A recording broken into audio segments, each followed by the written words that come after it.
Inilah video rekaman CCTV saat tersangka AN warga desa Blondo Mungkin saat membakar 2 unit sepeda motor milik Nurmiyati. Tampak pelaku melempar bahan bakar dan api hingga membakar 2 unit sepeda motor yang diparkir di depan rumah.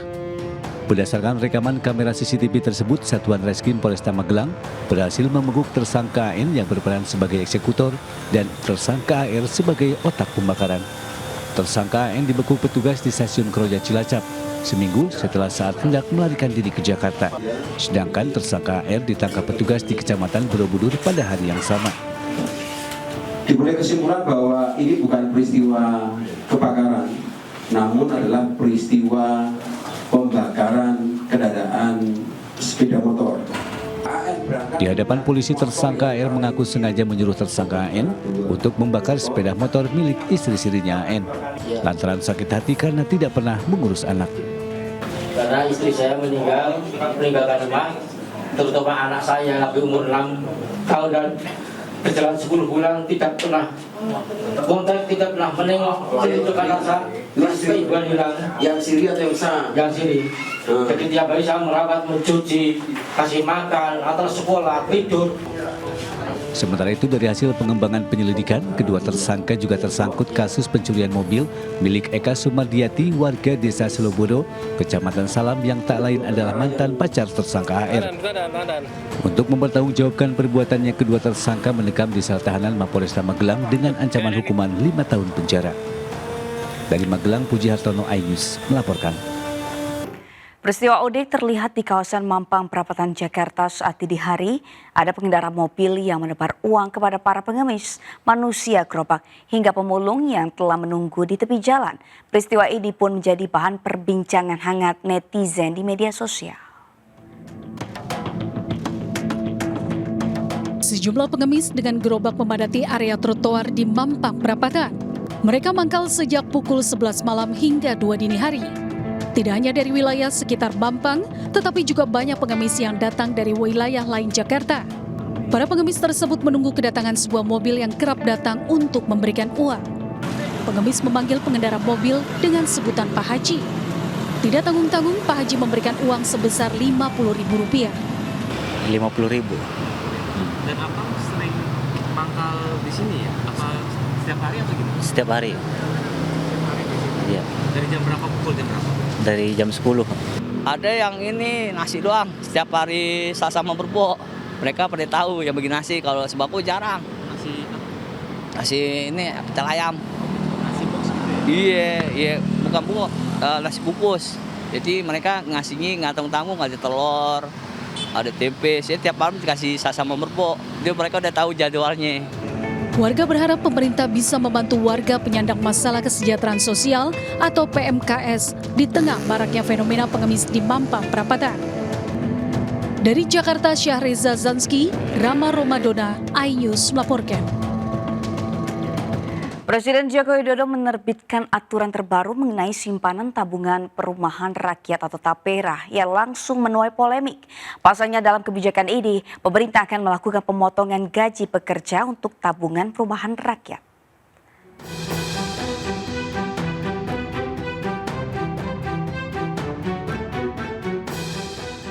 Menteri Pekerjaan Umum dan Perumahan Rakyat atau PUPR menanggapi adanya kebijakan pemotongan gaji karyawan untuk TAPERA atau tabungan perumahan rakyat. Menurutnya, potongan gaji tersebut merupakan tabungan yang bisa dimanfaatkan dan tidak hilang.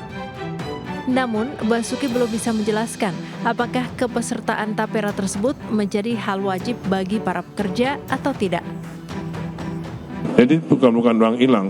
Saya belum baca persis itu perpresnya.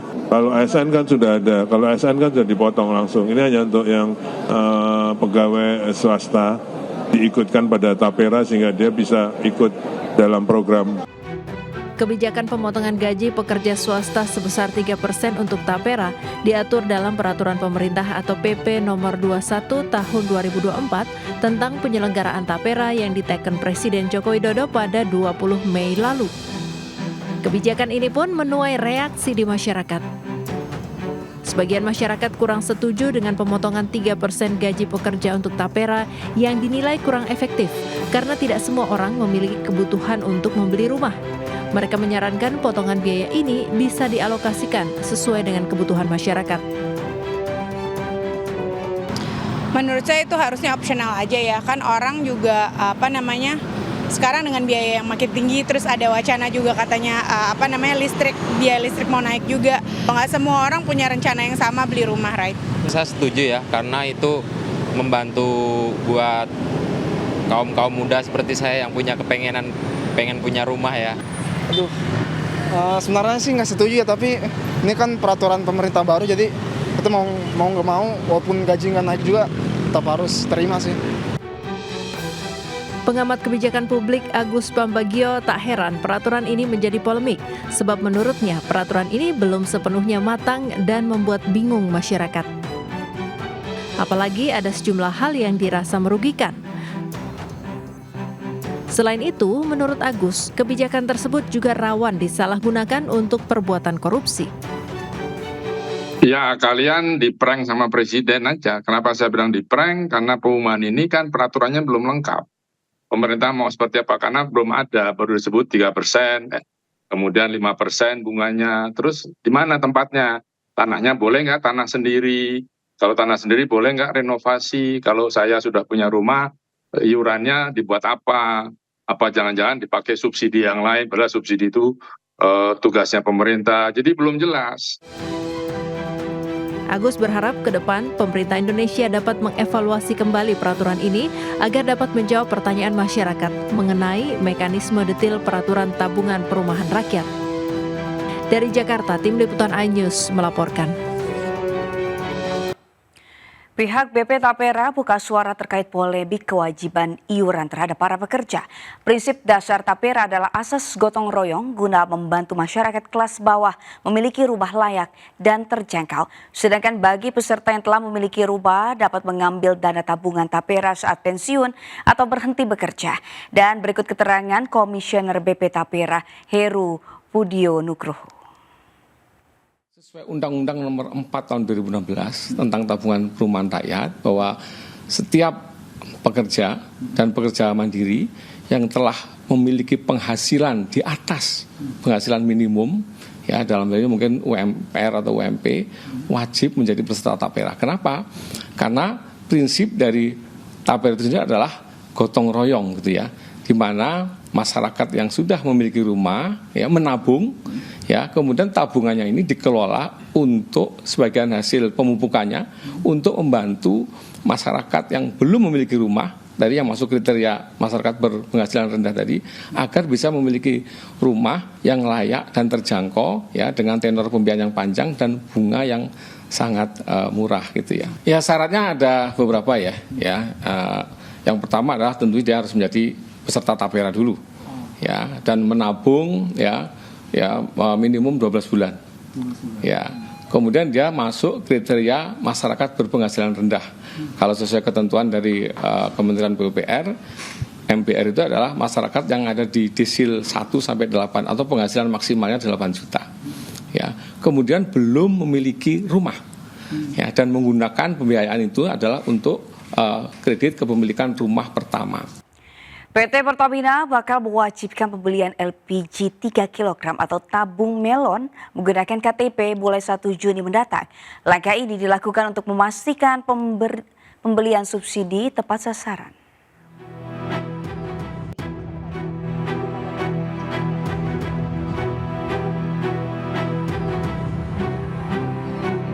Dalam rapat dengar pendapat antara PT Pertamina dengan Komisi 7 DPR RI, Direktur Utama PT Pertamina Patra Niaga, Rifa Siahaan menyebutkan, pada tanggal 1 Juni pembelian gas melon atau LPG 3 kg harus menggunakan kartu tanda penduduk atau KTP. Langkah ini dilakukan Pertamina untuk memastikan subsidi gas 3 kg tepat sasaran. Nantinya seluruh agen dan pangkalan akan melakukan pendataan konsumen untuk melakukan pembelian dan mencatatkan dalam aplikasi yang disebut MAP atau Merchant Application. Saat ini terdapat 253.000 pangkalan yang telah mencatat transaksi dan akan terus berlangsung. Hasilnya saat ini sudah terdata 41,8 juta NIK yang mendaftar di subsidi tepat LPG dengan 86% diantaranya mayoritas kebutuhan rumah tangga. Langkah awal kami adalah dengan melakukan pendataan. Tadi Pak Rifa di dalam satu slide-nya menyampaikan hasil pendataan di mana walaupun masyarakat ada yang komplain dan semuanya, kita tetap jalankan pendataan dengan menggunakan pembelian menggunakan KTP.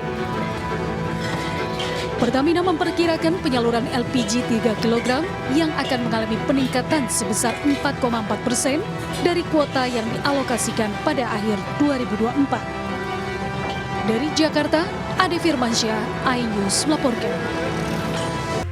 Pemirsa berpura-pura hendak membeli 4 orang emak-emak menggasak 40 gram kalung emas dari sebuah toko perhiasan di Boyolali, Jawa Tengah. Sementara di Tangerang Selatan, Banten, berlagak membeli rokok, seorang pemuda mencuri 1 peti telur ayam dari sebuah warung.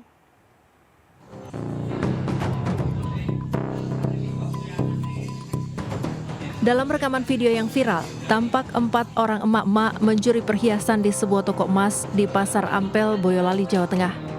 Salah seorang pelaku berpura-pura hendak memilih perhiasan dan meminta pegawai toko mengambilkan perhiasan di etalase. Setelah memegang dan melihat-lihat, pelaku kemudian meminta diambilkan perhiasan yang lain. Saat penjaga toko lengah, perhiasan yang pertama diberikan kepada rekan pelaku yang menunggu di belakangnya. Menurut penjaga toko, aksi pencurian diawali dengan kedatangan 2 orang emak-emak yang berlagak seperti pembeli. Saat memilih-milih, 2 emak-emak lain yang diduga merupakan komplotannya datang dan ikut memilih-milih perhiasan. Penjaga toko mengaku tak sadar jika mengeluarkan lebih dari 2 perhiasan, meski biasanya hanya boleh mengeluarkan barang maksimal 2 perhiasan. Kan 4 orang, tapi datangnya 2-2 nggak bersamaan. Terus mereka ambilnya per orang 1, jadinya kan 4. Akibat kejadian ini, pihak toko kehilangan 4 kalung emas dengan total kerugian 20 juta rupiah. Inilah video rekaman CCTV saat seorang pemuda mencuri 1 peti telur ayam di sebuah warung kelontong di Jalan Flamboyan, Pamulang, Tangerang Selatan, Banten. Sebelum beraksi, pelaku berpura-pura membeli rokok. Saat pemilik warung lengah, pelaku langsung membawa kabur 1 peti berisi 150 butir telur ayam menggunakan sepeda motor. Beberapa pembeli lagi ramai di sini dan ada salah satu pelaku yang pura-pura membeli rokok lah. Kayak itu juga ada kurir yang lagi beli rokok juga, nah sambil kurir itu nunggu pergi baru dia mengangkut telurnya itu. Berbekal rekaman CCTV, korban berencana melaporkan peristiwa ini ke kepolisian dan berharap pelaku dapat segera ditangkap. Dari Boyolali, Jawa Tengah dan Tangerang Selatan, Banten, Tim Liputan iNews melaporkan. Pemirsa, suami Nira Pranita, warga Ngawi yang meninggal usai mencabut gigi bungsu, akhirnya melaporkan dokter gigi yang melakukan operasi ke polisi dengan dugaan malpraktek. Nira meninggal setelah mengalami infeksi yang menjalar ke paru-paru.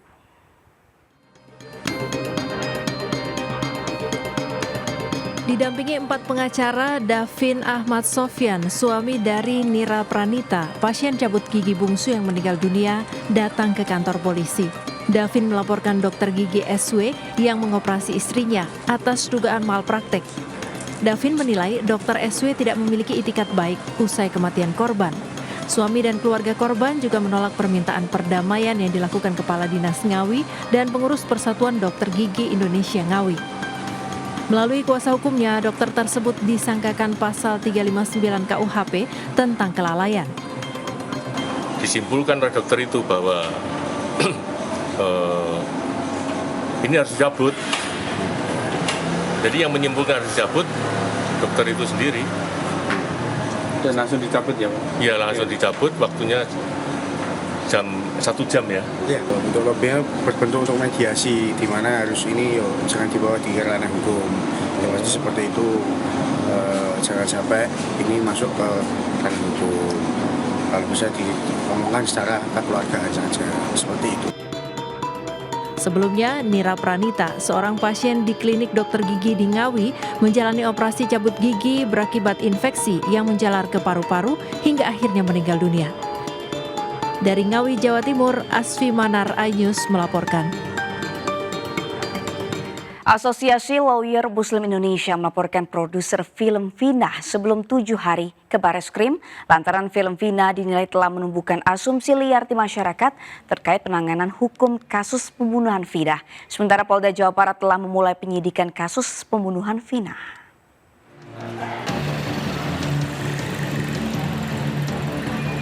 Asosiasi Lawyer Muslim Indonesia ALMI mendatangi Bareskrim Polri untuk melaporkan produser film Vina sebelum 7 hari yang saat ini sedang viral di tengah masyarakat. Sebelum pelaporan diterima, Bareskrim menyarankan kepada pihak pelapor untuk berkonsultasi terlebih dahulu kepada Komisi Penyiaran. Hal ini disarankan untuk memperjelas ada tidaknya tindak pidana di dalam proses pembuatan film layar lebar tersebut. Menurut Zainul selaku Ketua Umum ALMI, film Vina yang kini tayang di bioskop mengundang banyak polemik dan asumsi liar tentang penanganan proses hukum dan fakta yang ditayangkan dalam film Vina.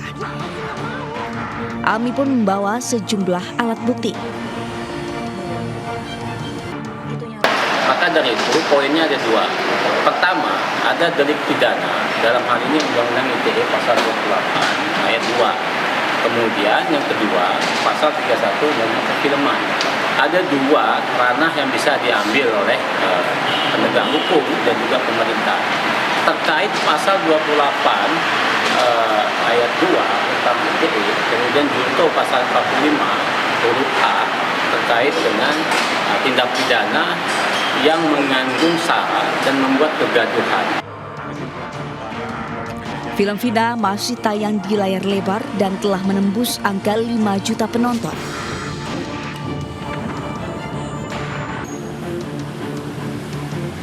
Sementara Kejaksaan Tinggi Jawa Barat mengaku telah menerima surat pemberitahuan dimulainya penyidikan atau SPDP kasus pembunuhan Vina, gadis asal Cirebon, Jawa Barat pada 22 Mei 2024 lalu. Dengan diterimanya SPDP dari Polda Jawa Barat, maka kasus Vina saat ini sudah dimulai proses penyidikannya. Kejati Jabar sudah menyiapkan 6 orang jaksa penuntut umum, di mana jaksa tersebut berasal dari Kejati Jabar. Terkait adanya penolakan dari tersangka Peggy yang menyangkal dirinya tidak melakukan pembunuhan tersebut, pihak kejaksaan tidak menjadikan pernyataan tersebut sebagai masalah karena pengakuan tersangka bukan satu-satunya dasar untuk menjadikan seseorang sebagai tersangka.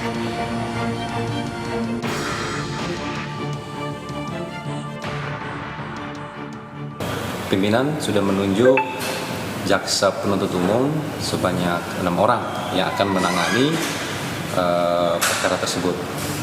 Itu rencananya di mana untuk pengadilan sendiri? Rencana apa itu? Kalau berkas sudah terima juga belum? Berkas belum, baru SPDP. SPDP aja.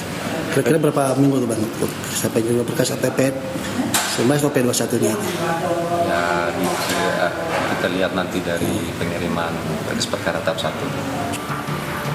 Tim Liputan Ayus melaporkan. Pemirsa, untuk pertama kalinya Asap Rudi, orang tua dari Peggy Setiawan atau Peron, muncul ke publik. Namun Asap Rudi tidak bicara banyak di depan awak media yang mengejarnya. Rencananya Asap Rudi akan ke Bandung bersama kuasa hukumnya.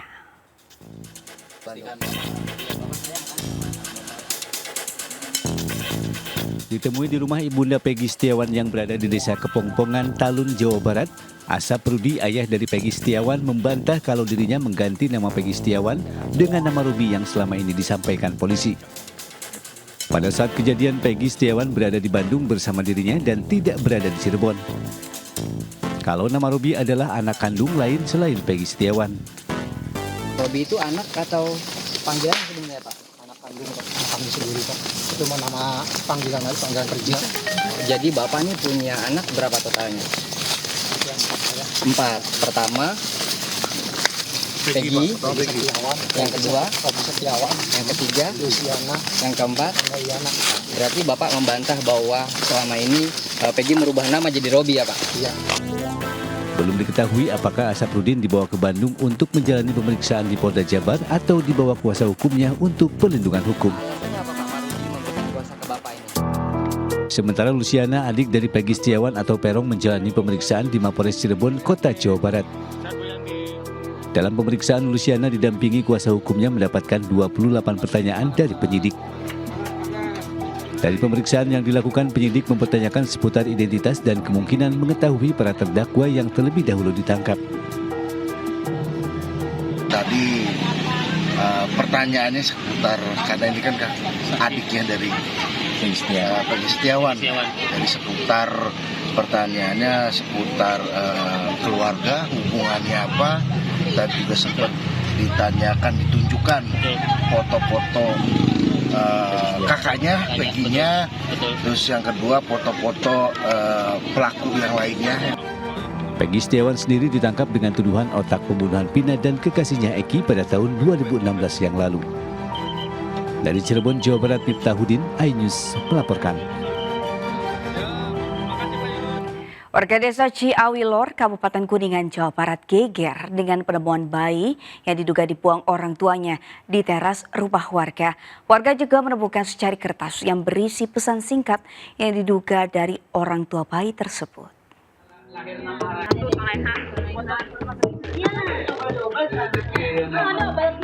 Bayi malang dengan nama Meisya Anaya ini diduga dibuang oleh orang tuanya di teras rumah warga di Desa Ciawilor, Kecamatan Ciawi Gebang, Kabupaten Kuningan, Jawa Barat. Bayi yang baru berusia 12 hari itu ditemukan oleh warga setempat pada pukul 1 dini hari. Menurut warga, awalnya warga sekitar dibuat resah dengan suara tangisan bayi tengah malam. Karena penasaran, sejumlah warga berinisiatif mencari sumber suara. Warga yang berkumpul dibuat heboh seketika saat di teras rumah warga ditemukan bayi lengkap dengan perlengkapan tidurnya. Tak hanya itu, warga juga menemukan sepucuk surat yang isinya menitipkan agar bayi tersebut dirawat karena sebagai orang tua sudah tidak memiliki kesanggupan merawat.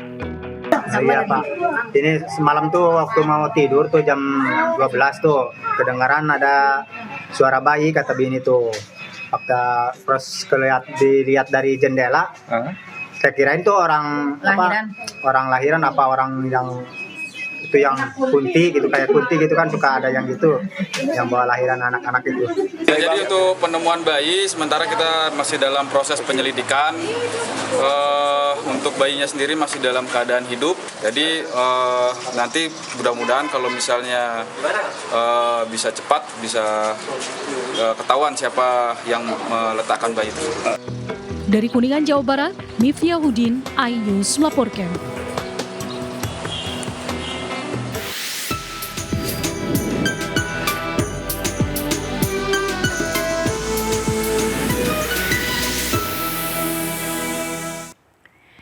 Pemirsa, tangis haru mewarnai keberangkatan jemaah calon haji asal Mojokerto dan Mandailing Natal, Sumatera Utara.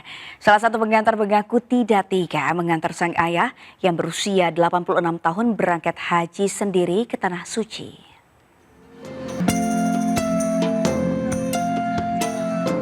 Sejumlah pengantar jemaah haji Kabupaten Mojokerto menangis haru saat mengantarkan keluarga mereka yang akan berangkat ke Tanah Suci Mekah. Pemberangkatan dilakukan di halaman Pemkab Mojokerto oleh Bupati Mojokerto Ivina Fahmawati. Para keluarga yang terdiri dari laki-laki dan perempuan serta tidak sedikit yang membawa anak balita ini menunggu di depan Pemkab. Sebagian pengantar rela menunggu di trotoar depan Pemkab Mojokerto di tengah cuaca panas. Ridi, salah satu keluarga pengantar jemaah haji asal Desa Tanjungan, mengaku tidak tega melepaskan ayahnya yang sudah berusia 86 tahun untuk berangkat sendiri ke Tanah Suci. Dari Tanjungan Kemelagi. Kemelagi. Nanti memberangkatkan siapa nanti? Bapak saya. Bapak saya. Usianya berapa, Bu? 86. Ada pendampingnya? Nggak ada, Bapak berangkat sendiri. Terus perasaannya gimana sekarang? Kenapa? Perasaannya gimana Ibu sekarang? Seneng, sedih, terharu karena Bapak berangkat sendiri gitu loh. Tapi alhamdulillah kemarin Bapak sudah pernah umroh, jadi mungkin adalah ketenangan saya gitu. Tapi alhamdulillah insya Allah Bapak kuat gitu. Sebagian jemaah yang tergabung di kloter 65 dan 66 mayoritas adalah lansia yang berasal dari Kabupaten Mojokerto. Beberapa ada yang sakit stroke dan menggunakan kursi roda. Jemaah calon haji Kabupaten Mojokerto yang berangkat ke Tanah Suci sebanyak 1.117. Ribuan warga yang merupakan para pengantar haji memadati pelataran Masjid Agung Nur Ala Nur, Panyapungan, Mandailing Natal, Sumatera Utara.